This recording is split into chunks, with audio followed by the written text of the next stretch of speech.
Viewing life as a game is the most useful mental map I've found for being able to live your best life. Viewing life as a game not only makes life a lot more fun, but it gives you tremendous insight into the human condition. And within the metagame of life, we all play these mini games, each with their own rules, levels, rewards, and punishments. The money game, the fame game, the women game, the power game, the status game, the recognition game, the love game, and on and on. And within all those games are even smaller games we play with each other to get those results. Every person on the planet is gaming each other, all the way down to little children crying and throwing a tantrum when they aren't allowed to have ice cream for dinner, with the desired end result for all our games being to maximize pleasure and minimize pain. Unfortunately, many of our games end badly, oftentimes with the opposite result of maximizing pain, because some people still play child's games as adults, crying, screaming, or threatening when they don't get their way. People play bad games not because they want to be miserable. Being miserable is just the end result. They play bad games because of lack of self-awareness, lack of understanding of what motivates other people, being blind to the negative patterns and games you're running, not knowing how to get what you want in a positive, constructive way, not being able to create win-win scenarios for other people, or a combination of all the above. People who consistently play bad games are toxic people hurting themselves and hurting others in a misguided attempt at happiness. People who play good games are happy, positive people who live fulfilling lives and uplift other people around them. So here's how to play good games. Good games, in a sentence, are games you play with your friends, family, clients, and girlfriend or girlfriends, where the end game is maximum happiness and win-win scenarios for you and your people. In life, he who has the most joy wins, so it only makes sense to play for maximum joy. Here are some great games to play with other people. Number one is mutual value escalation. The goal of mutual value escalation is to move through life with your people, helping each other to do better, be better, and lifting each other up when you fall. Helping yourself and your people maximize their health, wealth, relationships, and lifestyle. Another name for the game could be, I'm great, you're great, so let's help each other be our best selves. Mutual value escalation comes from a place of seeing yourself as your best self, seeing other people as their best selves, and encouraging them to fulfill their potential. And I'll tell you, seeing someone as their best self is incredibly powerful in regards to relating to people, especially if you're the first person in their lives to recognize their potential, see them as their best selves, and support their goals to be able to achieve those outcomes. The rules to the game are stay positive, supportive, give good advice when asked, and occasionally give unsolicited advice when you think that your friend or your girlfriend is making a major mistake. Ultimately, it's about seeing your people as the best versions of themselves and supporting and encouraging them to be that person. When not played properly, it turns into a game of value de-escalation where you're telling that person they're no good, they're telling you the same, you're moving downwards, they're moving downwards, which is not where you want to be. Good game number two, us versus them. Us versus them might sound like a bad game at first. It definitely can be, depending on who's playing and what the goals are, but it can also be a great game when you play it ethically, because the reality is at least half of life is competition. Competition for money, resources, women, clients, customers, housing, status, and all the thousands of other things that people are playing for and competing for. But life becomes a lot more fun when you have people to help you compete. For me, having a group of guys who can not only support me in my life goals, but offer valuable business advice, introduce me to women, makes me more competitive in terms of getting what I want in this world. The same logic applies to building your company. You want people on your team who are committed to helping you make money, get more clients, more revenue, more traffic, or whatever else you need to compete, and vice versa. You are helping them compete in the game of life by giving them revenue and income. Us versus them also applies to romantic relationships, because at the end of the day, there are very few people who will be loyal to you when you're down. And a large part of being in a relationship is to have someone in your corner where you're not just taking on the world by yourself, but you've got a partner in crime to help you achieve your goals and to support you when you're feeling down. Us versus them is like mutual value escalation, but projected outward into the competition of life, when you work as a team to help each other win and help each other compete ethically. And if someone is being unethical to your people, you help your people throw stones at their enemies, not necessarily in the literal sense, but at the end of the day, you have each other's backs. Every successful organization, government, nation, or enterprise plays us versus them, because as humans, we are tribal creatures, and it is a necessity for you to succeed at any type of level to have people on your team to help you compete. And as long as it's ethical and you're competing ethically and respectfully, then you are playing a good game. However, us versus them can also go badly, and it goes badly in two ways. Number one is ethical failure. You can see this in nations when they attack a neighbor in a war of aggression for resources and territory. You can see it in companies acting unethically in their business practices. You can see it in gangs whose entire modus operandi is unethical. And number two is infighting, where instead of cooperating with your team, you start to compete within your team, and us versus them becomes us versus us. This is how companies implode, this is how friendships end, and this is how divorce starts. Game number 3, recognition and appreciation. The recognition and appreciation game is a great game to play because it's so easy to play, it costs you nothing to do, it makes other people happy, and almost no one else does it. The rules are simple. Recognize people for doing things for you and show them your appreciation. Most people, though, are too hungry for their own recognition to give it to others, or they don't really listen to other people, and it doesn't occur to them to appreciate the other person or the people around them in their lives. Ironically, though, the more you appreciate other people, the more they tend to appreciate you. In fact, you could say that the recognition and appreciation game is the entire basis behind Dale Carnegie's classic How to Win Friends and Influence People, which is hands down the best book on navigating interpersonal relationships. Most people, though, can only think of getting recognized for their own ideas instead of recognizing others, which is why that book is so powerful. The recognition and appreciation game is also incredibly important in business. Recognizing and appreciating your clients, customers, and supporters is extremely important in terms of being able to make more money, in terms of being able to keep the clients, customers that you already have, and in terms of being able to expand your brand through word of mouth and referrals. Recognition and appreciation is a game I play every single day in the comments section of my videos and articles to show that I appreciate whatever support that my readers and viewers give me. Failure to play the recognition and appreciation game often leads to resentment, especially in romantic relationships.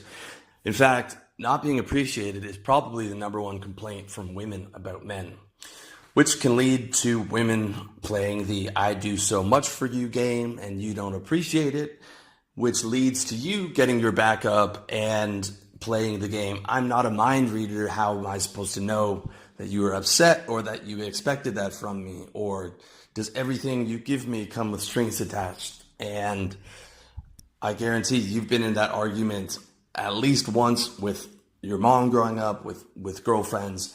And the recognition and appreciation game is one way to proactively avoid those types of bad games. Game number 4, let's have fun. Let's have fun is probably my favorite game. Underneath my dedication to my mission and my go-getter attitude, I'm basically a 12-year-old who only wants to do things that are fun. I hate going to the dentist. I hate doing chores. I hate seeing distant relatives or any of the other adult things that most people my age spend their life doing. It's part of why I took such a radical turn in my life, so I could set up my life to where I do the minimum amount of things that I don't want to, as opposed to the guys that I used to work with in corporate Canada who had to do something they didn't want to do every day of the week on top of a job they already hated. Ultimately, adult life doesn't have to be boring, and you don't have to do chores when you make enough money to pay other people to do them for you. So whenever I sit down with my friends, family, or girlfriends, I want to have fun. And that means jokes, impressions, funny movies, Family Guy, stand-up comedy, dancing, drinking, sex, whatever it is.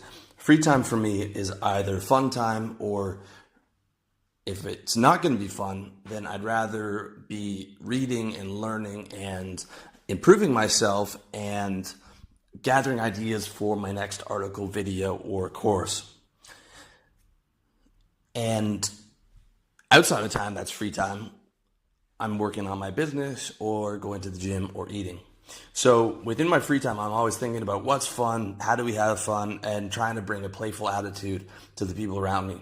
If it's a girl I'm dating and we're chilling at my place, I'm not above tickling, play fighting, teasing, doing a silly dance, or just giving her something, putting it in her hand only to snatch it back at the last minute, basically being 8 years old. When you keep it playful, you make other people feel the same way. You have a sort of a lightness of step, and the world becomes more fun for you and for the people around you. In short, healthy relationships and healthy games are based on feed, not need, and especially not blame, shame, guilt, or fear. Sure, if someone's violating your boundaries or disrespecting you, there's a place for guilt and shame in moderation, but not much. When you have the right people in your life, most problems can be solved without resorting to negative emotions. The whole idea of good games is win-win scenarios, with a win being more happiness for everyone involved. But just as important as playing good games, if not more important, is avoiding playing bad games. So here's how you avoid playing bad games. First, understand that bad games, in a sentence, are games that you play with friends, lovers, family, and clients that end in win-lose or even lose-lose scenarios. Win-lose is where you're trying to get over on someone and make them take a loss for your win. And lose-lose is even worse, where you're willing to take a loss only so you can drag someone down with you. With that said, the logic of bad games does not apply to competition outside of your inner circle as covered in Us versus Them. In life, you need to compete for jobs, clients, customers, women, investment, and that often means someone else is taking a loss while you're taking a win. Someone else is losing a client, someone else is losing a promotion. You are getting a girlfriend that someone else would have wanted to have. That's part of the natural order of life. As long as you're ethical and respectful in your competition, it's your duty to compete outside of your inner circle, so you're better able to help yourself and help the people around you. But competing within your circle is the kind of win-lose behavior you want to avoid, because ultimately you make other people less happy. And even though you might get a temporary win when you create a win-lose scenario, the resentment you cause in other people eventually kills those relationships, leading to a long-term loss. Ultimately, win-lose and lose-lose games within your circle ends in a loss for you. When you look around, you'll see how much time people spend setting up games, losing them, then being upset about the loss. Oftentimes, those games are about controlling others, failing at getting control, being angry about your lack of control, yet refusing to recognize that you're playing the wrong game and refusing to take action to change your games. And when I say you, I mean you, because you have total control over all the games you play. Even the game of employee in a job you hate because you chose to take that job instead of start your own business. I played the corporate salesman game for a while, with the end game result being money, status, suits. I had the act down, the suit, the phone, the studied mannerisms, the corporate buzzwords, the appropriate objections, the right venues to take clients, but I hated every minute of it. I recognized that no matter how much money I made at the game, it wasn't even close to worth it to have to wake up every day and do what I hate. So I decided to play the personal development guru game, and it's been 100 times more fun and more rewarding. Building this business was the best decision I've made in the last decade, and I'm on pace to smash my sales income, not to mention that my income is now geo-arbitraged in a country that's a third of the price of my home country of Canada. And as far as I'm concerned, I'm only getting started, and God willing, I have the rest of my life to play this game, build my brand, and help as many guys as I can. Changing your games from bad to good is one of the best things you can do for yourself, especially the interpersonal games you play. In fact, there's an entire school of thought called transactional analysis based around becoming aware of the games you and the people around you play. This is incredibly important because once you recognize a bad game, you can, number one, stop creating bad games for yourself and for others. Number two, refuse to play bad games that are offered to you. Number three, get rid of toxic people in your life who only want to play bad games. The manual for transactional analysis is Eric Byrne's seminal book, Games People Play, which covers the basic of TA as well as a list of 100 games, which I highly recommend you checking out on Amazon. But I put together a small list for you of a few common negative games, and it's important for you to be able to look at these games, see how many you play, or see how many other people are trying to play with you. Game number one, Stop Me If You Can. Description of that game is basically doing a damaging activity, for example, being a drug addict, being an alcoholic, and daring someone to stop you. And the real benefit is you get attention and you avoid responsibility. Bad game number two, Blemish, which is finding fault with other people, being as picky as necessary, and the real benefit you're trying to get from that is distracting attention from yourself. Game number three, Clever Me, boasting about what you've done, how smart you are. Real benefit of that is getting attention, sympathy, and admiration. Game number four is Courtroom, which is where you describe quote unquote logically how you are right and how other people are wrong. And in the argument, you put blame on someone else for being emotional where you're quote unquote being logical. In effect, you're being emotional, and the end result is to impose your will on someone else or get support, sympathy, and absolution. If it weren't for you, that's the game of blaming others for your non-achievements, and the end result that you want is absolution of guilt. Some people play this game with their children. If it weren't for you, I would have been so much more successful, but I sacrificed my life for you. Next negative game, Let's You and Him Fight. This is getting other people to fight for you. This is a game, some women will play where they bring their boyfriend together with some guy that likes him, and knowing subconsciously there's going to be a fight, and then pretend not to like that they're fighting, and the end result is control of others, ability to place blame on someone, and feeling valued that people are fighting over you. It doesn't just apply to women, but that's a common example. Another bad game, Look How Hard I've Tried. It's where you intentionally put in lots of effort on something that doesn't succeed so that you can absolve yourself of responsibility or perhaps put the blame on someone else instead of on yourself.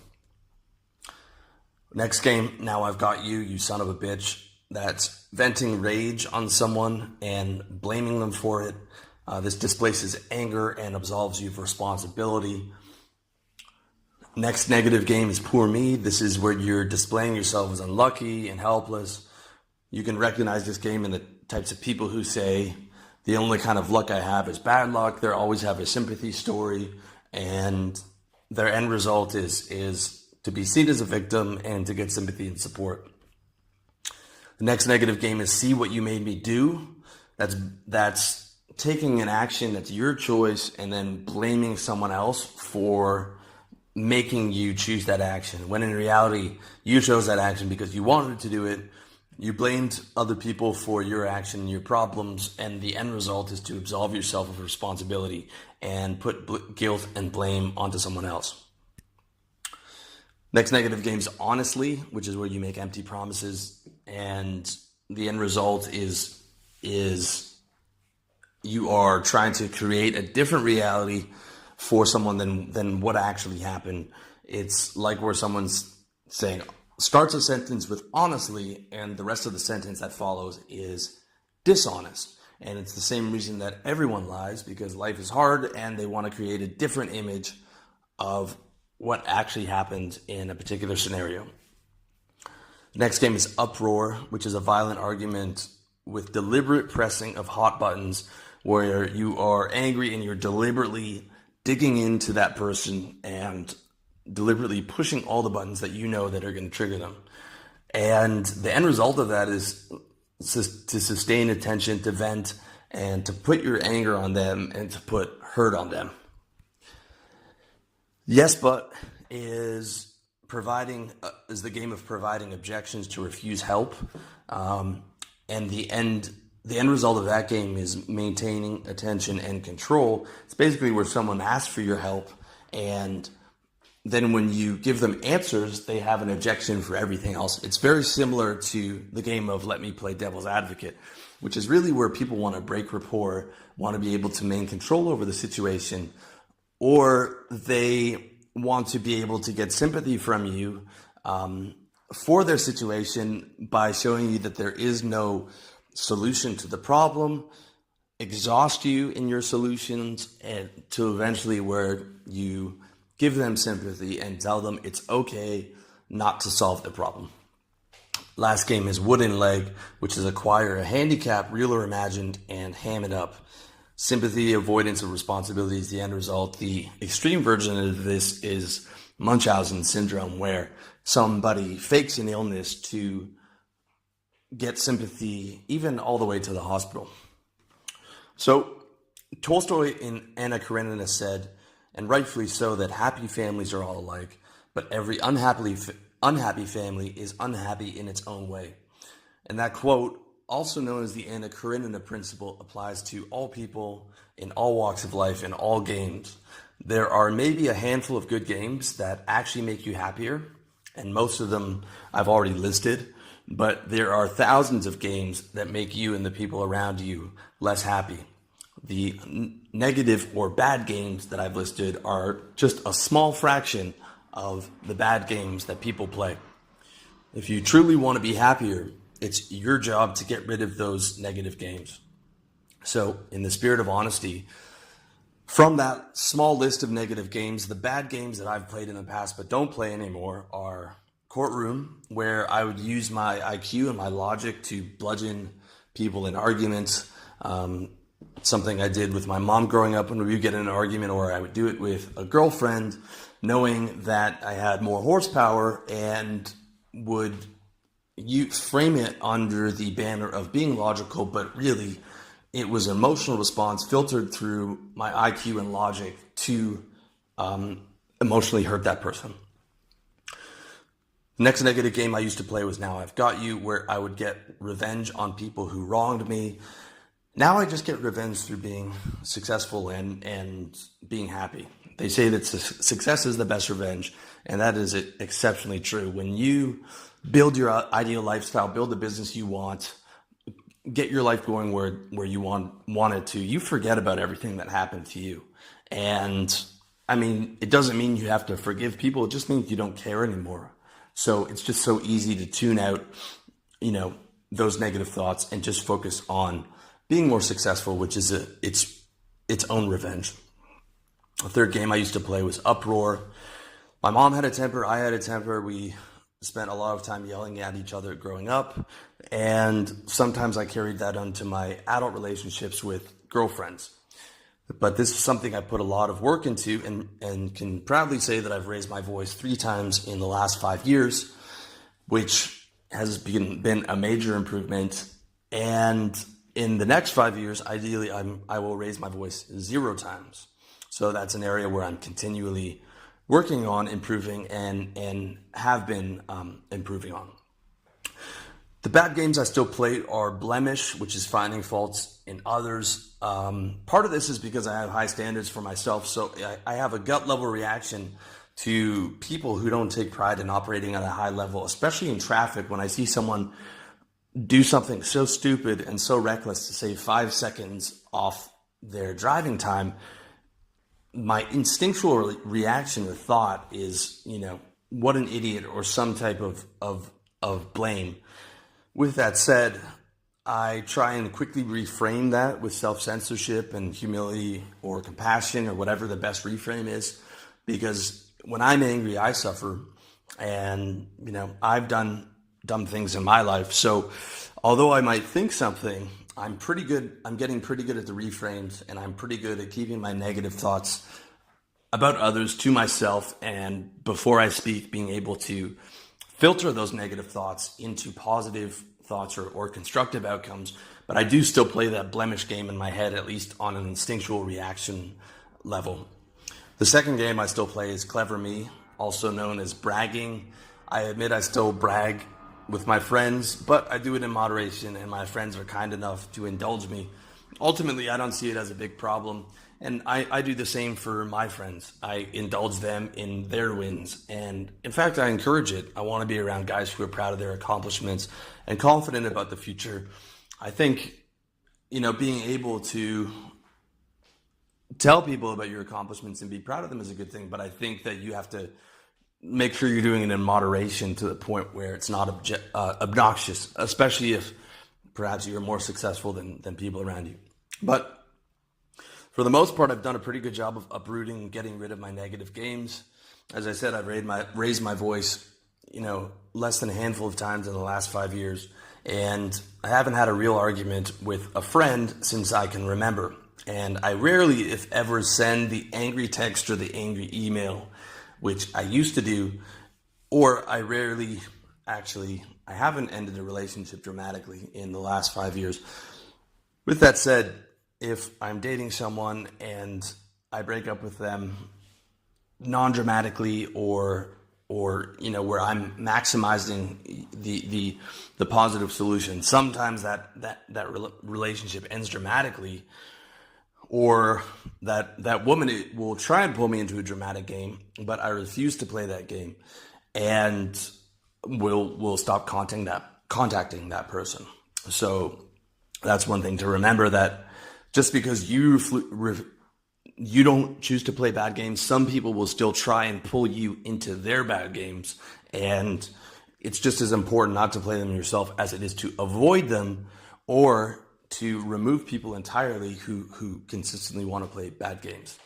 So we're all human. It's not about beating yourself up. Instead, it's about getting rid of your bad games so you can be happier and so you can make your people happier.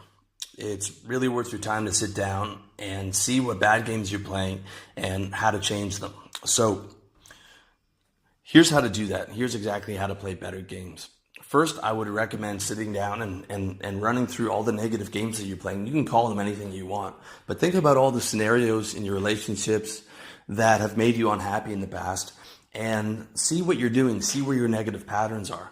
Not to beat yourself up, but so that you can be happier in the future. All right, so once you've done that, the first step in learning to play better games is to get rid of people who play bad games. All right. For a good relationship to work, everyone needs to be on the same page. Playing good games, but for a relationship to go bad, it only takes one person playing bad games. Okay? You can put all the effort into playing the best games you can, but if you are in relationships with people who want to play bad games, it doesn't matter, because nothing's going to work, because it's impossible to co-create good games with someone who wants to play bad games. It is a fact that one bad apple spoils the whole bunch, which is why it's much easier just to remove toxic people from your life instead of trying to change their behavior. With that said, no one's perfect. Most people play some bad games, but when you're dealing with a person who is generally good, a quick conversation can usually steer the relationship back on track. Basically, a compliment, I love dating you, but I don't like X behavior. If you could not do that in the future, that would be terrific, and we can continue to be happy. Something along those lines is usually enough to steer that behavior back into a positive direction. Same for employees or friends or anything of that nature. But for people who consistently play bad games and who don't respond to those types of positive conversations, you have to remove them from your life. The second step is looking within and taking responsibility for changing the bad games that you play. In my industry, a lot of content creators try to teach guys how to be more quote unquote alpha, which is useful to a degree, but a better frame instead of trying to be more alpha is try to be a better leader and a better player in the game of life. Start with happiness and look more towards creating experiences that make you happy than trying to live up to some anonymous blogger's idea of what a man should be. We don't live in the jungle anymore, and true alpha behavior can easily end you up in jail or shot. Not to mention the fact that alpha isn't always available. If you landed a plum job as a hedge fund trader and you're on pace to make 7 figures by the time that you're 30, the last thing you want to do is try and go in and be alpha in that Shark Tank where guys have been there for 15, 20, 30 years. The owner of the company might be a billionaire and you're 22 trying to go in, trying to act alpha. You're going to get fired within hours, okay? Much smarter to play your position, right? Recognize your position wherever it is. Play your position to the fullest. It's become incredibly obvious to me that after close to the decade that I spent in corporate sales, you catch way more flies with honey, and that controlling your emotions and doing things like not sending that angry email is incredibly important. Blame, shame, passive aggression, or aggressive aggression are rarely the best ways to get what you want. Sure, sometimes you have to call attention to someone breaking the rules of a game you agreed to play or violating your boundaries, but you can almost always deliver criticism gently and in between 2 compliments, which is so much more effective. And sure, in the rare case of self-defense, aggressive aggression is useful, but if you're playing the game of life to the fullest, the fact that you have to defend yourself in a street fight means you already made a major mistake and got caught slipping. So for the most part, you want to put effort into creating good games, and in times of conflict, you want to take a deep breath, not send that angry email, not send that angry text, not raise your voice, and think about how to create a positive solution. That way, you're able to create better games for yourself, and you're able to move through life without creating all these negative reverberations and repercussions that eventually come back to you in either failed relationships, strained relationships, relationships that cost you money, and so on and so forth. The ironic thing, though, is that by using restraint, creating positive solutions, and finding a way to give the other person what they want actually gets you what you want in the long run. And using blame, shame, and aggression to force a solution, which might get you a short-term win, often ends in you losing in the long term, not getting what you want, and suffering the repercussions of failed relationships, of losing clients and therefore losing money, of losing customers, and all those different areas that playing bad games affects. So in summary, recognize that all life is sales. Every single communication you make is selling some type of experience, even down to polite conversation with the checkout girl, where you are trying to create a little positive experience within your regular day. You can choose to create positive games and sell a win-win experience for all the people you interact with, or you can choose to create losing games, pay no attention to what other people want, try and force results with blame, shame, and aggression, and move through life like a bull in a china shop. The choice is yours, but I recommend creating the best games you can. And when you do, you and everyone around you will become happier, and you will get one step closer to living your best life every day of the week. So sit down if you have to, go through your negative games, go through the people who play consistently bad games, remove them from your life, and look and see if you can structure your life to create the maximum amount of good games as possible. I've given you 4. You can look around and see if you can find other good games that you want to play, but it's only logical to be happy in this life, and a good part of maximizing your happiness, maximizing the positive experiences that you have, is being able to create good, fun games for yourself and for the people around you. And if you put in the time, I promise you it will be truly worth the effort.